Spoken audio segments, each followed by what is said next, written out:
Hello बच्चों, चलिए प्रश्न को देखते हैं। प्रश्न है हमारे पास, यदि a बराबर समुच्चय है 1, 2, 3, 4 का और b बराबर समुच्चय है x का, जहां x प्राकृत संख्याओं से संबंध रखता है तथा x 5 से कम अभाज्य संख्याएं हैं, तो a का कार्तीय गुणन b के साथ और b का a के साथ कार्तीय गुणन का हमें मान ज्ञात करना है।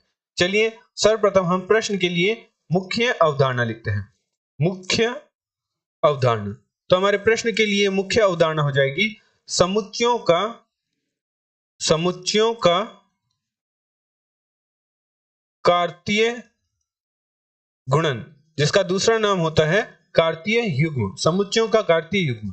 उदाहरण के तौर पर मान लीजिए हमारे पास एक a है, वह समुच्चय है a तथा b अवयवों का, एवं हमारे पास b है, वह समुच्चय है x, y, z अवयवों का। तो a का b के साथ जो कार्तीय गुणन है वह कुछ इस प्रकार लिखा जाएगा। हमारे पास समुच्चय प्राप्त होगा जिनके युग्म हमारे पास कुछ इस प्रकार लिखे जाएंगे कि युग्म का जो प्रथम घटक है वह a के समुच्चय के अवयव में से लिया जाएगा और द्वितीय घटक है वह b के समुच्चय से लिया जाएगा।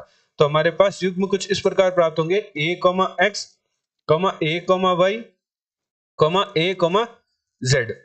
अब b के लिए लिखेंगे तो b, x, b, y, b, z। तो इस प्रकार हम a का b के साथ कार्तीय गुणन लिखते हैं। यदि हम b का a के साथ कार्तीय गुणन लिखना चाहें तो अब b जो हमारे युग्म में प्रथम घटक है वह b के अवयव b के समुच्चय से आएगा। तो हमारे पास युग्म कुछ इस प्रकार बनेंगे, समुच्चय के युग्म कुछ इस प्रकार बनेंगे x, a, x, b।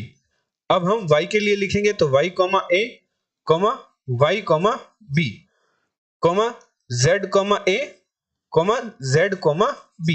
तो इस प्रकार हम कार्तीय गुणन का मान ज्ञात करते हैं। अतः प्रश्नानुसार प्रश्न में हमें a बराबर समुच्चय दे रखा है 1, 2, 3, 4 का, एवं b बराबर समुच्चय दे रखा है x का, जहां x प्राकृत संख्याओं से संबंध रखता है। तो हमारे पास प्राकृत संख्या क्या होती है? 2, 3, 5, 7, ये हमारे प्राकृत संख्याएं होती है। और हमें प्रश्न में शर्त दे रखी है कि b है वह प्राकृत संख्याओं का समुच्चय है, जहां जो b है वह जो x का मान है वह 5 से कम अभाज्य संख्या है। तो 5 से कम अभाज्य संख्याओं का समुच्चय क्या होगा b के लिए? वह हमारा हो जाएगा 2 और 3। अब हमें प्रश्न में a का b के साथ कार्तीय गुणन का मान लिखने को कहा है। तो a का b के साथ कार्तीय गुणन का युग्म कुछ इस प्रकार लिखा जाएगा कि प्रथम युग्म का प्रथम घटक है वह a के समुच्चय से आएगा।